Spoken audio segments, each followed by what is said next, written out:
So I have something that I want to say and talk about. I've been feeling called to talk about it for the last few days, but I just been kind of whatever. Because I don't even really know how to say it, and I don't even really know like why. So my daughter has recently been diagnosed with epilepsy. Trigger warning. I don't know if I need to say that. She has seizures. She's 17 months. Don't know who, what, where, when, how, why. Waiting on genetics to come back. She's had an MRI. She's had an EEG. Everything has come back normal, which is good. That's great.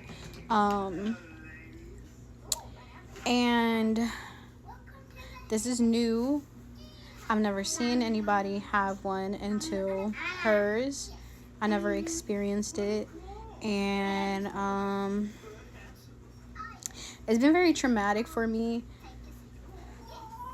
because I don't like to see her like that. She had her first one was back in October of 2025.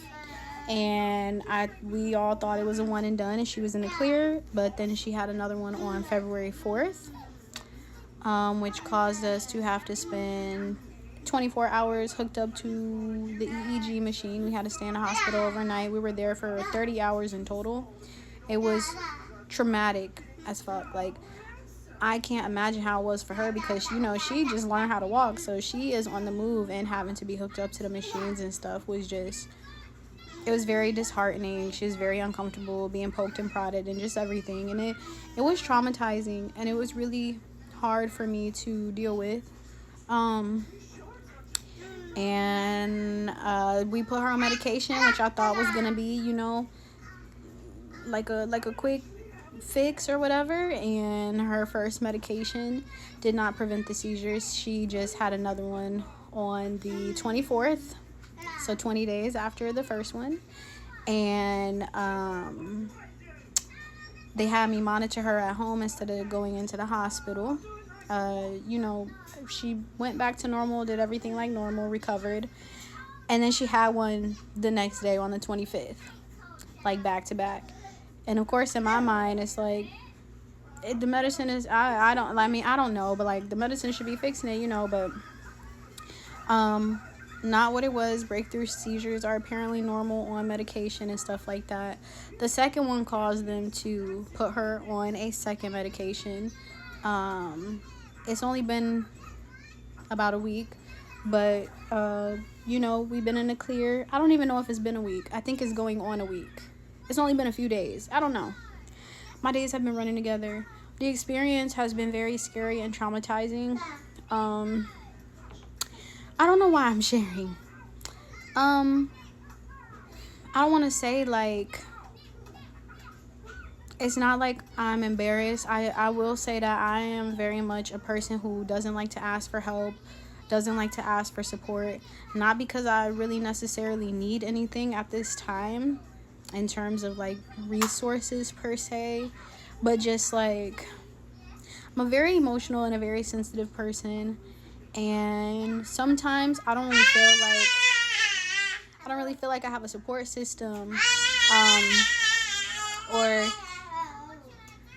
it's hard for me to see the people that would be part of a support system for me, because I feel like when I'm at my highest, that's when I prefer to be around people, because one, I'm high energy, and two, I don't like for people to see me when I'm low.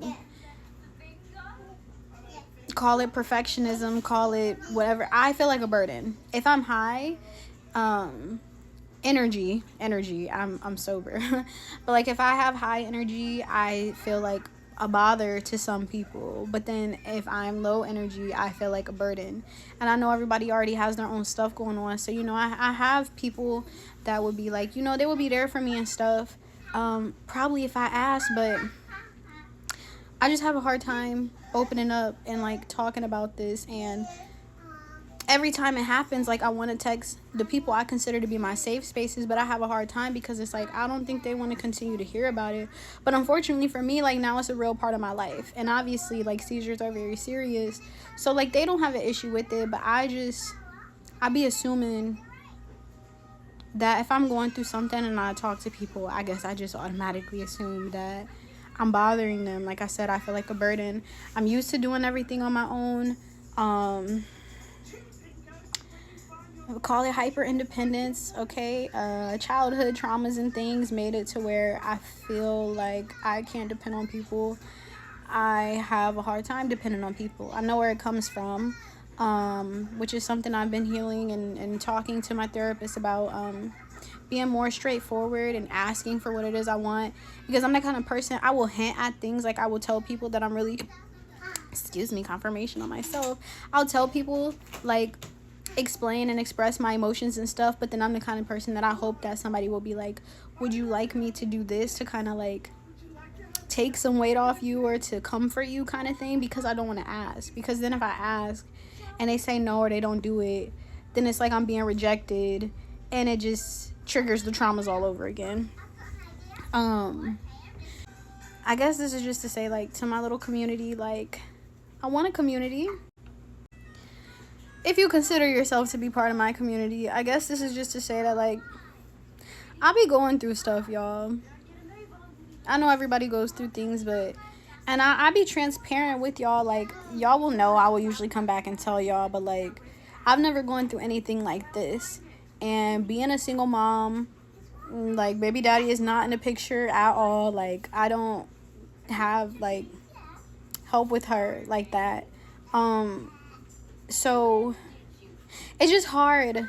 And I want community. I be wanting to, like, put myself out there. There are things I want to do. I want to connect with people. I've been reevaluating and I've been learning about what love and intimacy and things like that means to me. And I've learned that, like, I feel like I've learned and I've done everything that there is for me to do on my own. Not to say that I can't still do things on my own, but yeah, I don't have to explain myself. The point is, I'm at a very vulnerable moment in my life. I just thought of vulnerable moments. I think that's Ronnie Lee. I guess this would be considered a vulnerable moment. Keith Lee's wife. Because, like, motherhood is already hard enough. But then, like, I don't, like, it's hard to watch my baby go through that. And, like, I'm educating myself on, you know, like, seizures and things like that. And I have everything that I need, I think, and I know what I'm supposed to do in those situations, and I've been doing it. It's just, it's scary, and it's hard, and to those of y'all who maybe you reach out to me and I don't respond right away, or I haven't responded in months, or I haven't said anything to you in months, it's not that I don't want to talk, but I don't, because I would feel the need to have to, like, play catch up, and I don't really want to explain that I'm going through this really hard time. Yeah, so when I be disappearing, it's not because I don't want the connection. It's not because I don't want friends or soul family and things like that. It's just yeah, it's hard, okay? It's been really hard, and that's it.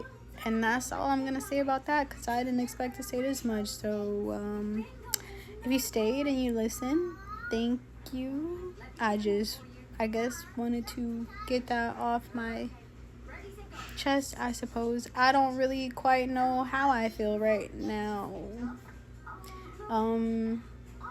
Like I said, I'm used to being vulnerable and open. I'm very transparent. It's just, when I'm in the midst of going through things,